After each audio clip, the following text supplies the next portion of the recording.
lagi dengan saya Coy Martin dengan Bincang-Bincang Iman. Hari ini kita akan membahas tema yakni orang muda yang mengabdi di gereja pedalaman.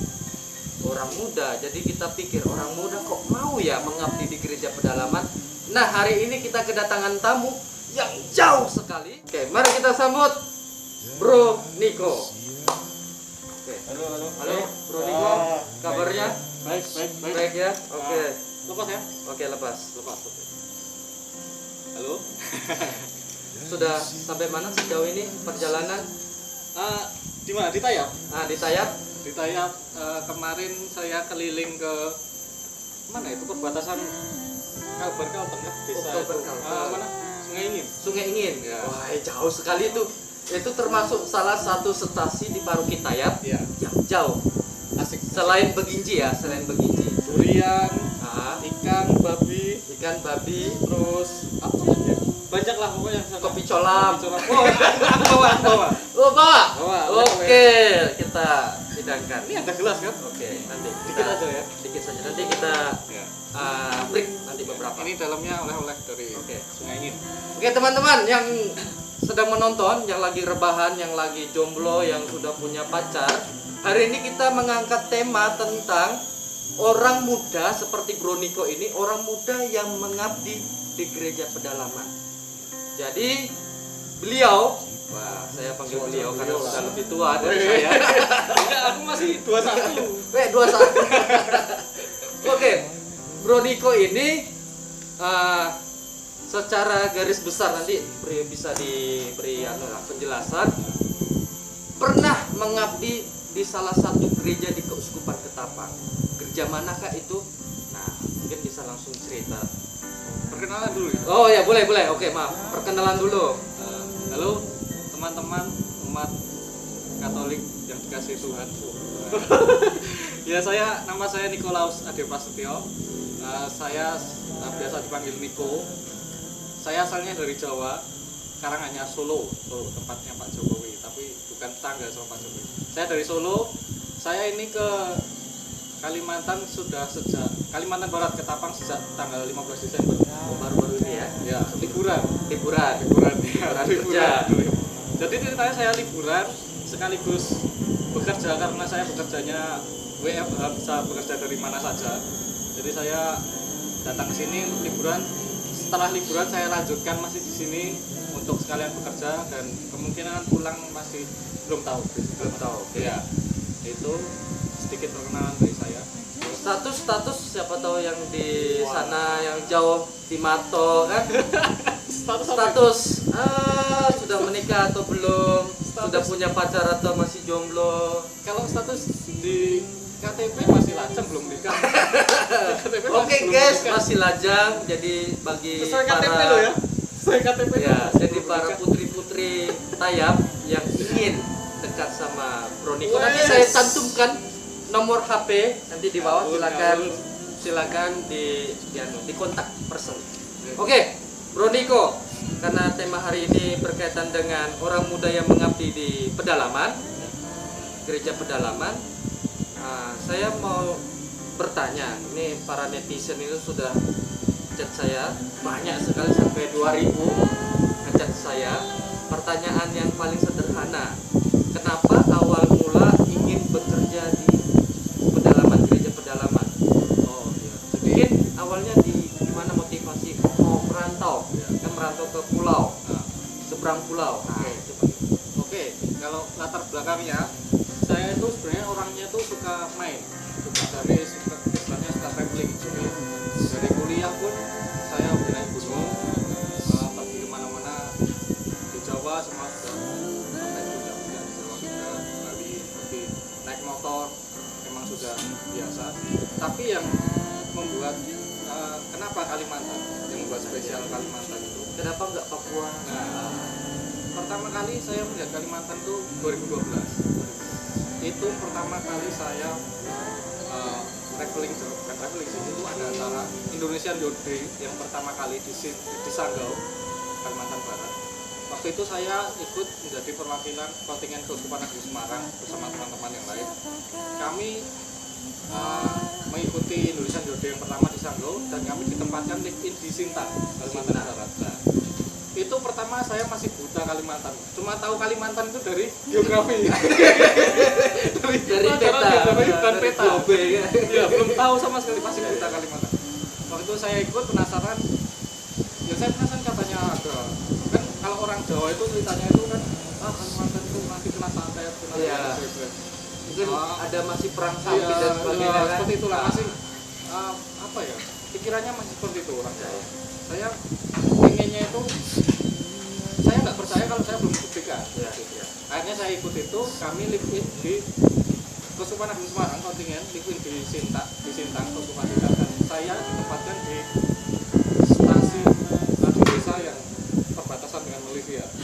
Jadi benar-benar di pelosok, tidak ada listrik, sinyal, hampir sama seperti di Ketapang yang di stasiun segala macam. Itu saya ditempatkan di situ. Tapi saya di situ nggak takut sama sekali dengan apa yang diomongkan orang Jawa. Justru kebalikannya. Kebalikannya. Saya disambut dengan baik oleh orang-orang Jaya, oleh orang-orang asli Kalimantan. Pertama sekali saya meminum tua itu Ya, ternyata ya, ya. ketagihan sampai sekarang. Itu pokoknya disambut dengan baik lah di situ, di daerah Tanjung Blau. Di sana kan pokoknya seminggu. Pokoknya setelah acara IHD itu pulang, dan katanya orang Kalimantan tuh ya, kalau orang sudah mandi dengan air sungai Kalimantan panas, saya kembali lagi. Dan ternyata benar, saya kembali lagi tahun 2017 ya, untuk membantu saya mengajar di SMP PL Tanjung. SMP PL Tanjung. Oke. Jadi motivasi awal karena ikut IYD. Ya. IYD di Sanggau, teman-teman. Jadi orang muda seperti Bro Niko ini motivasinya karena ikut kegiatan OMK. Akhirnya kerja di Paroki Tayap Di Tanjung. di Tanjung ya, di Tanjung lah ya. Jelai Jelai dulu. 2017 2018 saya membantu mengajar di sana SMP, sekaligus membantu romo-romo yang bertugas di Oke. Tanjung, berkarya seperti melayani turne, ikut turne, dan ternyata apa ya, kebetulan juga itu sesuai dengan hobi saya karena saya suka traveling, suka motoran. Itu kalau turne kan kita jalan Ya, jauh, ya. itu paling suka. Kadang itu teman-teman yang di Jawa itu juga tanya, kenapa lama-lama di Kalimantan, kenapa suka yang masuk hutan, buat susah diri sendiri, nggak ada gitu loh. sinyal, Iya, nggak iya. ada listrik Tapi, kan. tapi menurut saya itu, bagi saya tuh apa ya, kayak ada kesenangan tersendiri lah. Oke. Saya emang seperti itu. Oke. Jadi teman-teman, itu mungkin awal pembuka. Kita minum dulu ya. Tahu nih cerita. Jadi sekilas saya sambil kita minum.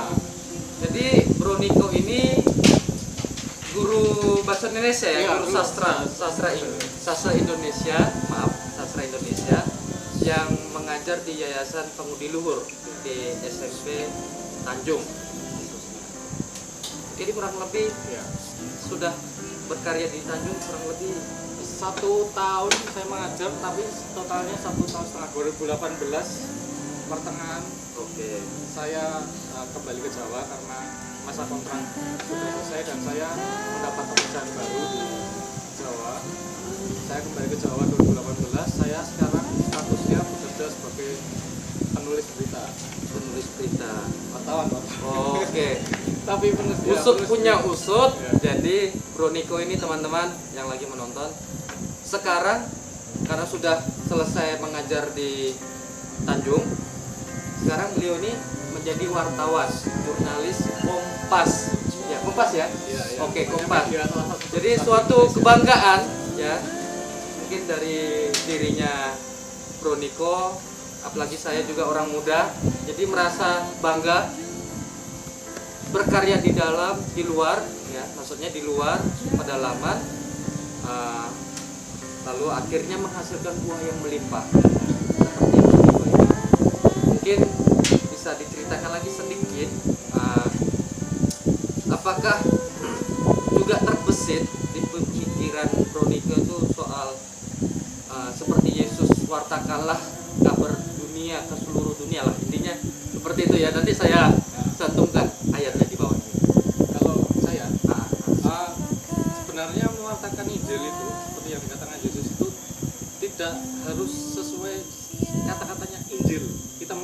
Injil itu. Jadi semua awam pun bisa mewartakan Injil dengan berkarya. Oke. Karena- Jadi nggak hanya Romo saja, Iya, iya. suster, bruder, frater, tetapi awam seperti Iya. kita ini ya. Berkarya itu kan menghasilkan sesuatu yang baik dan berpengaruh baik untuk orang lain, berguna juga untuk orang lain. Jadi apapun itu, apapun kan bisa, seperti saya dulu mengajar di sini, Oke. membantu pastor paroki pun ikut turne. Ikut turne. OMK ikut turne itu sudah termasuk mewartakan Injil karena menemani Romo mewartakan Injil juga kan. Itu seperti itu. Pokoknya nggak harus gitu. Yang penting berkarya, berguna untuk orang-orang di sekitar dan bisa menghasilkan sesuatu yang baik lah. Gitu. Jadi nggak harus mewartakan Injil itu saya harus datang ke stasi mewartakan. Enggak, kita bisa memberikan pengaruh yang baik untuk orang-orang di sekitar kita. Gitu. Oke, baik teman-teman. Jadi Bro Niko ini betul. Kopi ya dia. Jadi kalau teman-teman lihat yang sudah ceritakan sama Bro Niko ini bahwa mewartakan Injil itu tidak hanya Romo, suster, frater, Ya. bruder, tapi Ya. awam. Jadi umat beriman Kristiani. Dan dia salah satunya bentuk konkret buah dari gereja bahwa inilah orang muda yang mau keluar dari ibarat kata zona nyaman ya, zona nyaman ya. Jadi keluar mau berbagi sukacita Injil. Ya. Ya. Oke. Mungkin terakhir dari bincang-bincang kita di hari ini, mungkin pesan-pesan untuk orang muda yang lagi menonton, entah yang sekarang di Jawa, di Papua, di Flores, di Atambua, di Sulawesi, di Sumatera, di Kalimantan khususnya, mungkin bisa dibagikan orang muda yang mau mengabdi di gereja pedalaman mau diapakan. Nah, terserah.